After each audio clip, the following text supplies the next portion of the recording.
Que a suficiente graça e a maravilhosa paz de Cristo sejam com todos nós. Vamos iniciar a nossa devocional lendo o livro de Daniel, capítulo de número 3, da parte B do versículo 15 até o versículo de número 18. Mas, se não adorarem, serão imediatamente atirados numa fornalha em chamas. E que Deus poderá livrá-los das minhas mãos? Sadraque, Mesaque e Abidnego responderam ao rei: Ó Nabucodonosor, não precisamos defender-nos diante de ti. Se formos atirados na fornalha em chamas, o Deus a quem prestamos culto pode livrar-nos, e ele nos livrará das tuas mãos, ó rei. Mas se ele não nos livrar, saiba, ó rei, que não prestaremos culto aos teus deuses, nem adoraremos a imagem de ouro que mandaste erguer. Quero te fazer uma pergunta que acredito que nós todos precisamos nos fazer e pensar nisso de maneira bem séria. Você tem medo de morrer?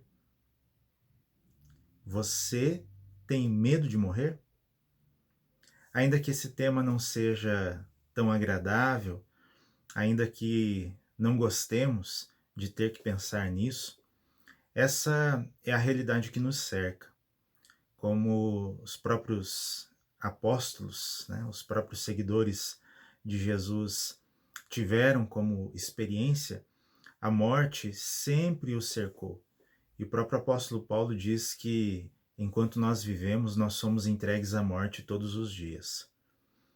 A morte é uma realidade dura, mas que precisa ser encarada com serenidade, especialmente por nós que cremos e seguimos a Jesus.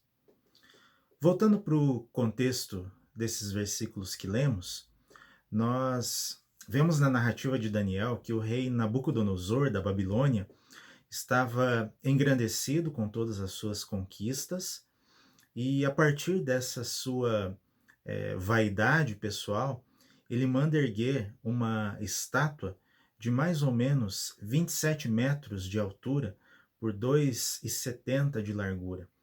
E o povo, ao ouvir os sons dos vários instrumentos, deveria se prostrar diante dessa estátua. Acontece que os 3 judeus citados aqui no versículo que lemos não se dobraram, não se prostraram diante da estátua de Nabucodonosor, porque eles eram fiéis ao Deus de Israel. E, obviamente, eles enfrentaram as consequências disso. Foram ameaçados de morte, e ameaçados de uma morte terrível. Eles seriam lançados em uma grande fornalha acesa, uma fornalha em chamas, morreriam queimados. E mesmo assim, eles ainda não se dobraram.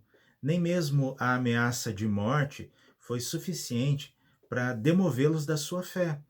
Nem mesmo a ameaça de uma morte iminente foi suficiente para que eles retrocedessem na decisão que tomaram. E a resposta que eles dão, ela é muito interessante como expressão de fé. Ela é muito interessante, especialmente para nós que estamos sempre vivendo às voltas com essas notícias de morte ao nosso redor. Hoje, por exemplo, no país já passam de 50 mil mortos por causa do novo coronavírus, dessa doença chamada de Covid-19. O que Sadraque, Mesaque e Abidnego respondem ao rei Nabucodonosor deveria nos servir então como alento e inspiração, porque eles dizem assim: Rei, se Deus quiser, Ele pode nos livrar das tuas mãos. Nós não morreremos. Mas, se Ele preferir que seja de outra forma, nós morreremos. E ainda assim, Ele não deixará de ser Deus. E ainda assim, nós não deixaremos de adorá-lo. A morte é uma realidade dura de ser enfrentada, mas é uma realidade que não retira o fato de que quem governa a vida é Deus. Quem tem o poder da decisão nas mãos é o Senhor. Não são os acidentes, não são as várias enfermidades que podem acometer uma pessoa, não são nem mesmo as tragédias que têm o poder de vida e morte nas suas mãos, digamos assim. Mas o único que detém a vida e que tem o controle absoluto sobre ela é o próprio Deus. E eu acredito que é por isso que aqueles 3 jovens judeus estavam tão serenos diante da possibilidade de morrer, porque eles sabiam que não morreriam antes do tempo, digamos assim. Eles sabiam que morreriam ou não, dependendo da vontade de Deus, e não dependendo da vontade de Nabucodonosor, o rei da Babilônia.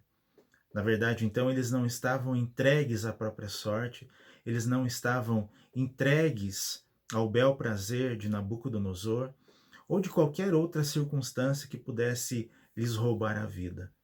Pelo contrário, eles estavam seguros nas mãos de Deus. E Deus, então, é que decidiria se eles iriam viver ou não, se eles iriam enfrentar a fornalha ou seriam livres dela. Na continuação da história, nós percebemos que Deus permitiu que eles fossem até a fornalha. Eles de fato foram lançados naquela fornalha acesa, em chamas, mas não sofreram dano algum, porque naquele momento Deus decidiu que através da vida deles, e principalmente através daquele milagre acontecendo na fornalha, Deus exaltaria o seu próprio nome e faria com que Nabucodonosor reconhecesse quem de fato tem o poder da vida e da morte nas suas mãos. Nós podemos enfrentar, irmãs e irmãos, diversas situações que ameaçam a nossa vida. E de fato, enfrentamos. Talvez hoje muitas pessoas estejam vivendo com medo da morte, seja ela, por exemplo, pelo câncer, seja ela pela violência, seja ela, por exemplo, por doenças degenerativas, né, as mais variadas, ou quem sabe até mesmo pelo próprio coronavírus, como citamos aqui. Mas o fato é que nós não precisamos temer. Nós não precisamos ter medo de morrer e nem mesmo medo de que alguém muito querido, muito próximo a nós, morra. O que nós precisamos fazer é clamar ao Deus da vida. O que nós precisamos fazer é procurar descansar o nosso coração naquele cuja vida está nas suas mãos, naquele cuja decisão de vida ou morte está nas suas próprias mãos. Deus tem todo o poder, tem toda a soberania, e dele, do seu poder, da sua soberania, nada escapa. Além disso, para finalizar, eu acredito que todos nós precisamos descansar o nosso coração naquela promessa maravilhosa que Jesus nos faz quando ele diz assim: Eu sou a ressurreição e a vida. Aquele que crê em mim, ainda que morra, viverá. E quem vive e crê em mim não morrerá eternamente. Você crê nisso? João capítulo 11, versículos 25 e 26. Pergunta de Jesus, após dizer que ele é a ressurreição e a vida, e que aqueles que nele creem não morrerão eternamente. Você crê nisso? Eu e você cremos naquele que é a ressurreição e a vida? Que a fé em Cristo Jesus lance fora todo o medo, toda a ansiedade, toda a angústia, e que possamos encontrar na sua providência e na sua soberania essa paz que todos nós precisamos. Um abraço a todos, em Cristo Jesus. Amém.